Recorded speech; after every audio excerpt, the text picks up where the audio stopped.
and a step obstacle in the middle, before making his way out to the rope, where he will use a combination of the commando crawl and the monkey crawl to make his way up to the ranger cap, where he will then hang free and request permission to drop some 40 feet below into the water. Hurry up, Ranger!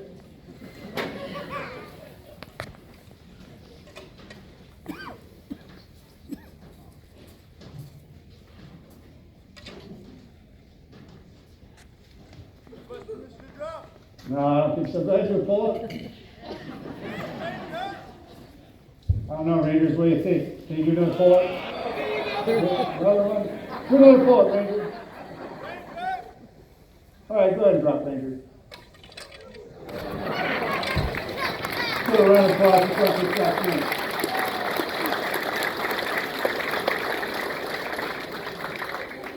Small boat operations are not the only type of water insertion technique the Ranger is taught. Hero capturing is the means of inserting the Ranger team into a body of water through the use of UH-60 Black Hawk helicopters. In a few moments, you will see a 4-man Ranger team inserted into the demonstration pond located to the front. First action you observe is the aircraft commander bringing his aircraft in at 10 feet to 10 knots. Once over the designated target area, the first team of 2 Rangers will push out a poncho raft and exit on either side of the aircraft. The second team of 2 Rangers will follow in the same manner. Once in the water, the Ranger team will swim to shore. Ladies and gentlemen, please direct your attention to the demonstration area located in the center of the pond.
Ladies and gentlemen, let's give our demonstration encouragement. That water is 47 degrees.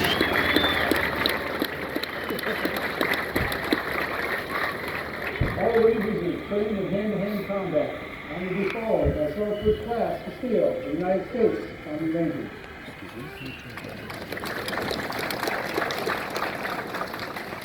You guys look a little cold there. I'm about to warm you up. All right, come on, let's pump up. Let's go. Come on, get loud. Let's go. Don't leave me hanging. Let's go. Come on, you two over here. What about the Ranger flag? Get loud. Let's go. Good morning. My name is Sergeant First Class Castillo, instructor here at the Benning Facial Ranger School. I have served in several striker and light infantry units. Most recently as a weapons squadron in the 10 Mountain Division. I'm currently assigned to Charlie Company, 4th Ranger Training Battalion. The average soldier will only train in the basic use of his weapon system. Maybe its effectiveness that they should fit fire, or they should break and lose it. But with the knowledge of hand-to-hand combat, the confidence and aggressiveness to fight hand-to-hand, the Ranger is able to attack and defeat their opponent. In combat, Rangers are often faced with complex situations in which it makes the enemy difficult to recognize. Imagine a team of Rangers conducting a combat patrol in the mountains of Afghanistan or in the streets of Baghdad when they encounter a suspicious individual who appears to be unarmed but becomes hostile.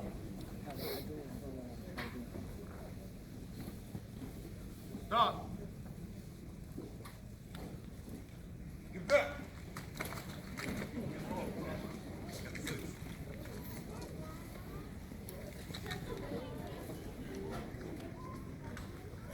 All right, pick up, move up.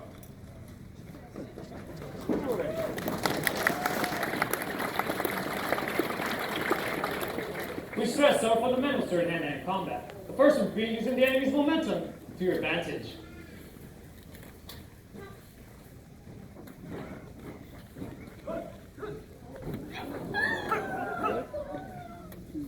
You notice that my demonstrator did not attempt to match his opponent's strength. He simply used his momentum to send him in motion. During hand-to-hand combat, it is a matter with the fighting up on the ground. To defeat this form of attack, rangers are taught the grappling techniques and jiu-jitsu. You will now see my demonstrator at the top or mounted position. From this position, he's able to layer various strikes with fists and elbows, numerous arm bars, or even chokes. For example, the cross-collar choke. You will now see my demonstrator at the bottom. Though at the bottom, he's still the dominant fighter. He uses his legs to control the distance between him and his opponent. Also from this position, he can deliver punches, chokes, or arm bars.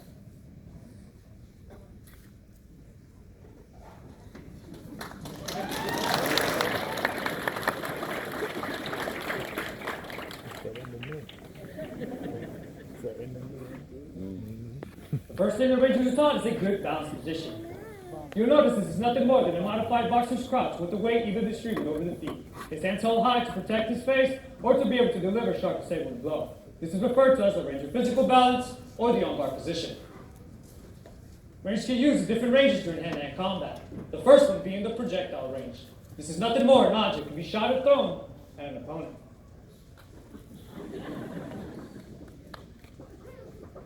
Second is the striking range. This is the range where you can strike your opponent with a weapon, fist or kick. And third is the grappling range. The grappling range is further divided to the post, frame, and hook range. The post range. This allows my demonstrator to maintain separation between him and his opponent, and allows for strikes to still be delivered.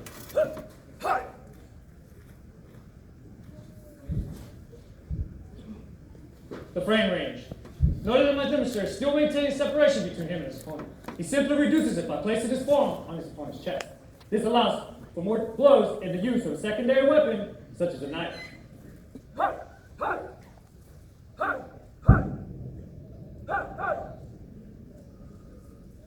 You'll notice that my demonstrator completely closes the distance between him and his opponent.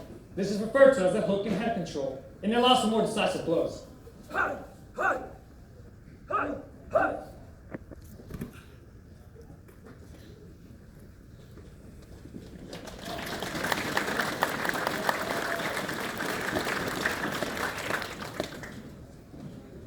The next two fundamentals that rangers are taught during hand-to-hand combat is that of speed and accuracy. With the emphasis on these two fundamentals, that speed and accuracy can only be gained through practice. We teach our rangers to use any means available to attack and defeat their opponent, to include the element of surprise.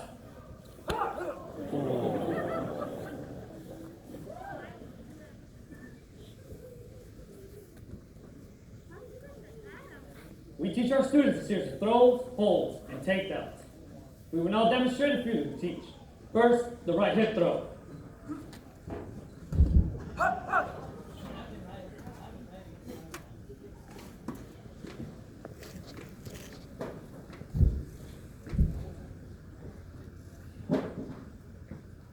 Second, the double leg takedown.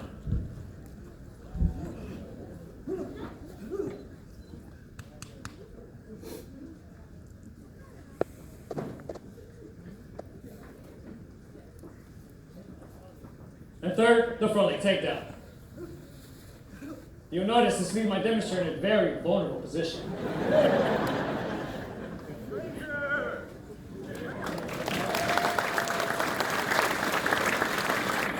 In the event the rangers face with an opponent that is armed with a knife, and they are unarmed, rangers have the capabilities of knife fighting techniques.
You'll notice the main objective is to gain possession of the knife.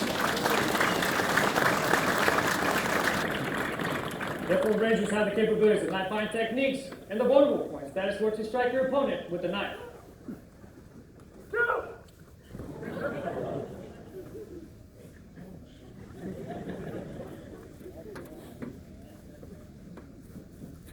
The counter to the upward stroke of the knife.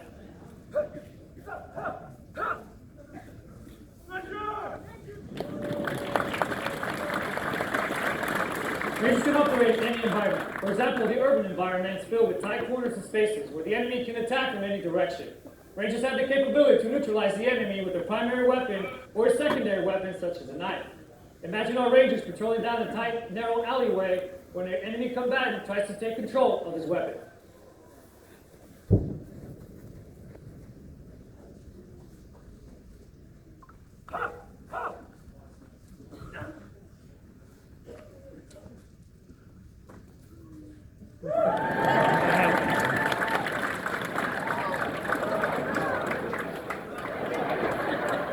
Did you kill that guy? I was beginning to like him. Let me get a couple of Rangers to get this piece of trash out of my pit. Hurry up, Rangers! Let's go, Rangers. Get him out of my pit. All right, Rangers, get him out of my pit.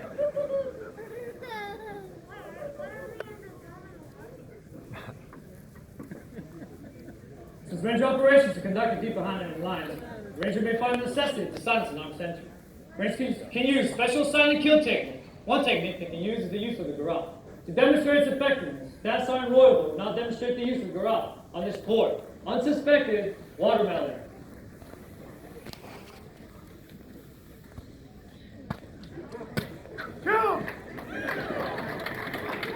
You'll now see Captain Rodriguez demonstrate the use of the garrote on Staff Sergeant Summer. Imagine the stealth and cunning it takes to sneak up to an armed sentry deep behind enemy lines without being detected.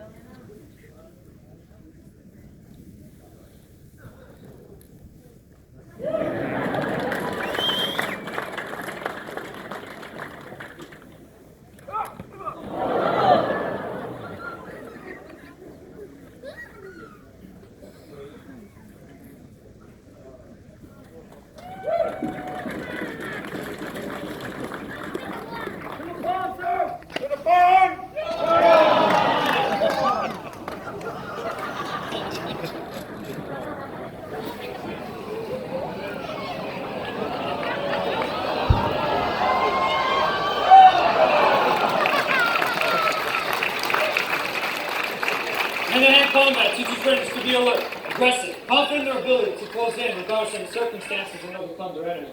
With the knowledge and skills learned here at Ranger School, the end product is a Ranger that is capable of being an instructor, a trainer, and a leader of small units. They have mastered small unit operations, infiltration, exfiltration techniques, hand-to-hand combat, demolition, survival, evasion, resistance, escape, low-altitude mountaineering, and small bowl operations. They are the epitome of the infantrymen, the finest soldiers in the world, and as you witness in today's demonstration, a Ranger that can appear from any place at any time.